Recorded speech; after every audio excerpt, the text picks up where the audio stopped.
तो simple interest में हमने 7 टाइप कंप्लीट कर लिए थे। इसके बाद आज हमें 8वां टाइप कंप्लीट करना है।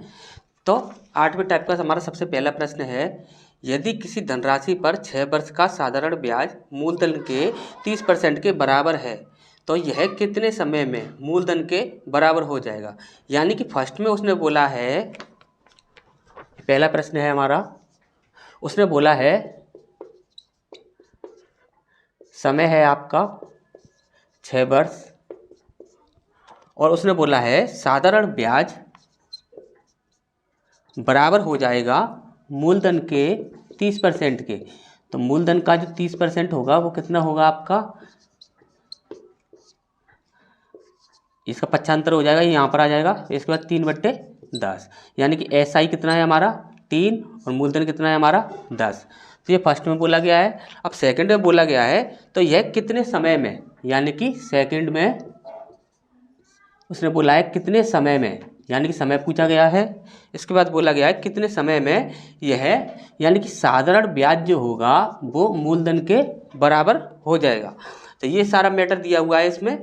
तो इसे सॉल्व करते हैं। जैसे कि फर्स्ट में हमें दिया हुआ है साधारण ब्याज कितना दिया हुआ है हमारा 3, मूलधन कितना है हमारा 10, दर कितनी है हमारी, दर हमें निकालनी है, और समय कितना दिया हुआ है 6 वर्ष।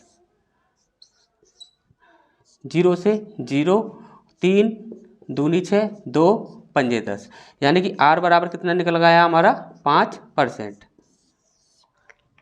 अब यहीं पर साधारण ब्याज को यदि मूलधन के बराबर कर दिया जाए, जैसे कि मूलधन को भी हम x ही मान लें, तो R कितना है हमारा 5%, समय हमें निकालना है अपॉन 100, x से x कट जाएगा, t बराबर कितना आ जाएगा आपका 5 दूनी 10 0, यानी कि 20 वर्ष बाद क्या होगा, वह धन साधारण ब्याज के बराबर हो जाएगा। ठीक, तो ये चीज़ आपको अच्छे समझ आ गई होगी। तब तक आप इसका स्क्रीनशॉट ले लीजिए, फिर हम आगे बढ़ते हैं।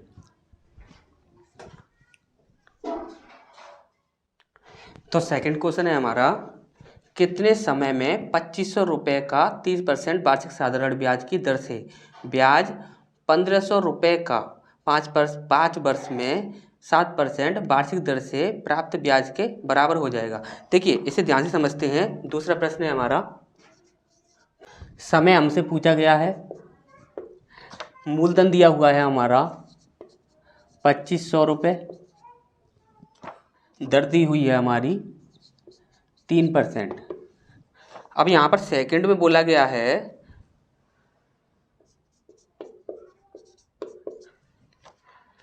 मूलधन दिया हुआ है हमारा 1500 रुपये, इसके बाद समय दिया हुआ है हमारा 5 वर्ष, और उसके बाद दर दी हुई है हमारी 7%। अब बोला गया है प्राप्त ब्याज के बराबर हो जाएगा, यानी कि उसने बोला है एसआई, जो फर्स्ट का जो एसआई होगा वो सेकंड के एसआई के बराबर हो जाएगा, यानी कि फर्स्ट एसआई सेकंड एसआई के बराबर हो जाएगा, और वो कितने समय में, ये चीज़ आपसे पूछी गई है। तो यहाँ पर इसे सॉल्व करते हैं। यानी कि देखिए जो सेकंड का हमारा जो मैटर है वो क्या है, मूलधन, समय और दर तीनों दिए हुए हैं। यहाँ पर हमें क्या निकालना है, एसआई निकालना है। तो एसआई निकालते हैं, एसआई इक्वल टू P गुणा R गुणा T अपॉन 100। तो कितना निकलता है, 2 0 से 2 0 कैंसिल, SI इक्वल टू 15 सत्ते 105 गुणा 5, 25 की 5 हासिल लगी 2, 10 पंजे 50 और 2 52, 525 रुपये ये हमारे निकल कर आता है साधारण ब्याज। और उसने बोला है साधारण ब्याज जो फर्स्ट का है और वो सेकंड का है जो क्या है बराबर रहेगा। यानी कि हम रखें साधारण ब्याज, अब सेकंड में फर्स्ट वाले में रखते हैं, तो क्या रखते हैं, साधारण ब्याज कितना है हमारा 525 इक्वल टू मूलधन कितना है हमारा 2500। इसके बाद दर है आपकी 3% और समय हमसे पूछा गया है। 2 0 से 2 0, तो 25 दूनी 50 और 25 एकम 25, ठीक, और 3 से 3 सत्ते 21, यानी कि समय कितना निकला हमारा 7 वर्ष, ठीक। तो ये चीज़ आपको अच्छे से समझ आ गई होगी। तब तक आप इसका स्क्रीनशॉट लीजिए, फिर हम आगे बढ़ते हैं। इसके बाद हमारा तीसरा प्रश्न है, विक्रम ने 2 लाख रुपए 12% वार्षिक दर से 1 वर्ष के लिए साधारण ब्याज पर निवेश किए। फिर उसने वर्ष के अंत में प्राप्त होने वाली राशि में 500 रुपये मिलाए और 13% वार्षिक दर से साधारण ब्याज प्राप्त किया। द्वितीय वर्ष के अंत में उसने साधारण ब्याज के रूप में कितनी राशि अर्जित की। तो यहाँ पर ध्यान समझते हैं। जैसे तीसरा प्रश्न है हमारा, विक्रम ने 2 लाख रुपए लगाए।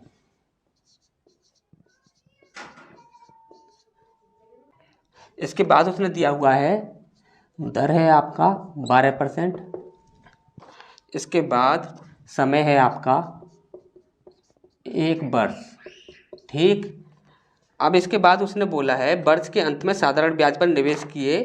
तो उसके बाद जो मिलने वाला जो धन था, यानी कि सेकंड में उसने बोला है जो इसका मूलधन जो होगा वो कितना होगा, अमाउंट, फर्स्ट वाले का अमाउंट प्लस 500 रुपये, यही चीज़ उसने बोली है। इसके बाद उसने बोला है दर कितनी है आपकी, 13%। इसके बाद उसने बोला है तो द्वितीय वर्ष के बाद उसने साधारण ब्याज के रूप में कितनी राशि अर्जित की, यानी कि उसे साधारण ब्याज बताना है यहाँ पर। ठीक, तो ये चीज़ हमें सॉल्व करनी है। तो देखिए ध्यान से, सबसे पहले यदि हमें इसका प्रिंसिपल चाहिए तो प्रिंसिपल निकालने के लिए हमें सबसे पहले यहाँ से अमाउंट निकालना होगा। अमाउंट निकालने के लिए सबसे पहले हम ब्याज निकालते हैं। तो SI = मूलधन गुणा दर कितनी है हमकी, 12%। इसके बाद 1 वर्ष। ठीक, 2 जीरो से 2 जीरो, 12 दूनी 24। ऐसा ही कितना हो जाएगा, 24,000, 24,000 रुपये। ठीक, अब इसके बाद उसने बोला है कि अमाउंट जो इसका जो प्रिंसिपल होगा वो क्या होगा, इसके अमाउंट के साथ यदि हम 500 रुपये ऐड करें तो इसका अमाउंट कितना हो जाएगा, 2 लाख और ये 24,000। इन दोनों को हम ऐड कर देते हैं तो हमें अमाउंट मिलेगा 0,0,0,4,2,2। ये हमारा अमाउंट हो जाएगा। अब इस अमाउंट के साथ हमें क्या करना है, यदि इसका प्रिंसिपल चाहिए तो इस अमाउंट के साथ हमें 500 रुपये ऐड करने होंगे, यानी कि 500 हम यहाँ ऐड कर देते हैं। तो ये क्या बन जाएगा, आपका प्रिंसिपल बन जाएगा 0,0,5,4,2,2। ये हमारा क्या बना, प्रिंसिपल बना। अब हम निकाल सकते हैं यहाँ पर क्या पूछा गया था हमसे, साधारण ब्याज। तो यहाँ पर SI = मूलधन कितना है हमारा, 22,4,500। दर कितनी है आपकी, 13%। इसके बाद समय जो होगा वो आपका 1 वर्ष का ही होगा। ठीक, इसके बाद 100, 2 जीरो से 2 जीरो, अब इसमें आप इंटू कर देते हैं। तो SI = 13 पंजे 65, 65 की 5, हाथ से लगी 6, और 13 चौ 52, और 52 और 6 58 की 8, हाथ से लगी 5। इसके बाद 13 दूनी 26, 26 और 5 31 की 1, हाथ से लगी 3, और 13 दूनी 26 और 3 29। ठीक, इतना हमारा SI हो जाएगा और यही हमसे पूछा गया था। ठीक, तो ये चीज़ आपको अच्छे से समझ आ गई होगी। नेक्स्ट क्वेश्चन की ओर बढ़ते हैं, तब तक आप इसका स्क्रीनशॉट ले लीजिए।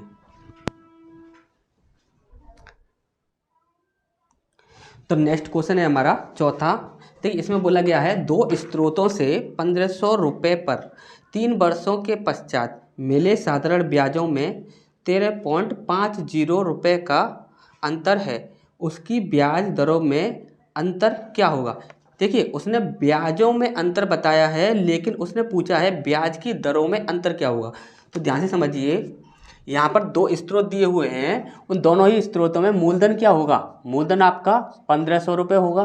ठीक, और जो समय होगा आपका ये 3 वर्ष ही होगा।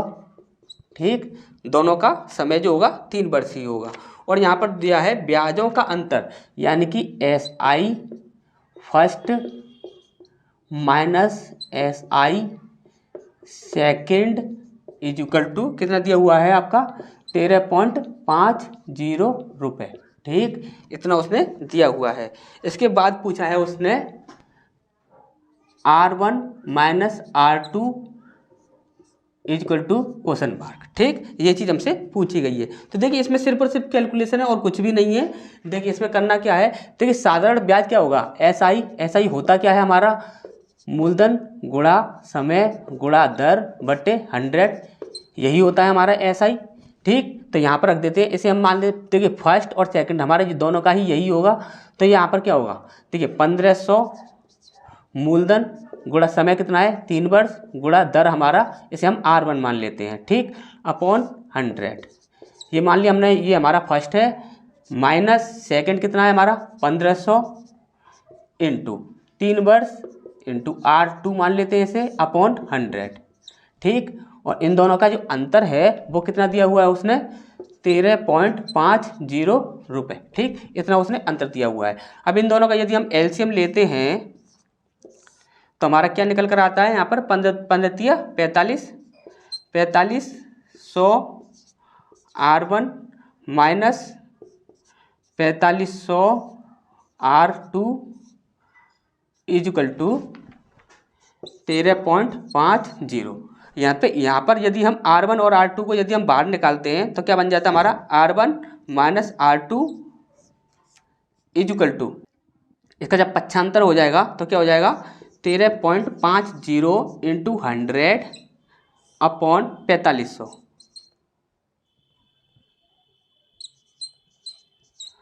ठीक, तब इसकी हम कैलकुलेशन करते हैं तो आपका आ जाएगा यहाँ पर 0.3%, जो कि दोनों की दरों का जो अंतर होगा वो होगा आपका 0.3%। इसमें सिर्फ और सिर्फ कैलकुलेशन है और कुछ भी नहीं है। तो तब तक आप इसका स्क्रीनशॉट ले लीजिए, फिर हम आगे बढ़ते हैं। इसके बाद हमारा नेक्स्ट क्वेश्चन है, x और y को बराबर राशियां 7.5% प्रति वर्ष की दर से क्रमशः 4 वर्ष और 5 वर्ष के लिए उधार दी गई। यदि उनके द्वारा दिए गए ब्याजों में 150 रुपये का अंतर था तो प्रत्येक को दी गई धनराशि क्या थी। देखिए बहुत ही इजी क्वेश्चन है। इसमें देखिए एक दिया है आपका x और एक दिया हुआ है आपका y। ठीक, और यहाँ पर इन दोनों को जो दर दिया है वो आपका सेम है, यानी कि 7.5% और 7.5%। ठीक, अब यहाँ पर जो समय दिया हुआ है ये आपका अलग है। इसके लिए x के लिए समय दिया हुआ है वो है आपका 4 वर्ष और y के लिए जो समय दिया हुआ है वो है आपका 5 वर्ष।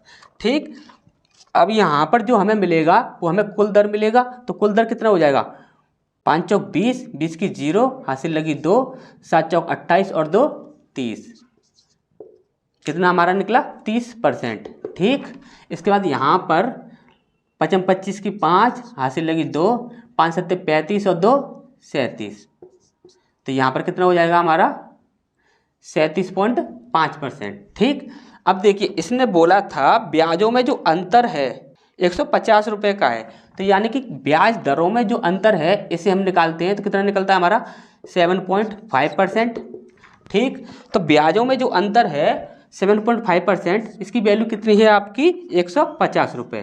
ठीक, 150 रुपये 7.5%, यानी कि इन दोनों की दरों का अंतर है। ठीक, तो 1% की वैल्यू कितनी हो जाएगी, 0 से यहाँ पर इधर ऐड कर देते हैं, 25 3 75, 25 6 150 और 3 दूनी 6, यानी कितना आ जाएगा आपका 20 आ जाएगा। ठीक, इसके बाद 100% की वैल्यू कितनी होगी, आपको सदैव ही पता है कि जो मूलधन जो होता है वो अपने आप में स्वयं ही 100% होता है। तो 100% की वैल्यू कितनी हो जाएगी 20 गुणा 100 इज इक्वल टू 2000 रुपये। तो प्रत्येक को दी गई धनराशि कितनी हुई आपकी 2000 रुपये, और प्रत्येक को दी गई जो धनराशि थी वो आपकी बराबर ही थी। तो प्रत्येक को धनराशि दी गई जो थी वो कितनी थी 2000 रुपये। ठीक, तो ये चीज़ें आपको अच्छे से समझ आ गई होंगी। इसके बाद नेक्स्ट टॉपिक हम पढ़ने वाले हैं जिसे हम कहते हैं चक्रवृद्धि ब्याज। और चक्रवृद्धि ब्याज के जितने भी आपके क्वेश्चन होंगे वो सभी क्वेश्चन हम सिर्फ और सिर्फ एक ही ट्रिक से करने वाले हैं। यदि कोई टीचर ये कहता है कि चक्रवृद्धि ब्याज के जो क्वेश्चंस हैं उन्हें सिर्फ एक ट्रिक से नहीं किया जा सकता, तो हम सिर्फ और सिर्फ एक ही ट्रिक से चक्रवृद्धि ब्याज के सभी क्वेश्चंस को सॉल्व करने वाले हैं। तो मिलते हैं फिर नेक्स्ट क्लास में, जिसमें हम पढ़ने वाले हैं CI यानी कि चक्रवृद्धि ब्याज।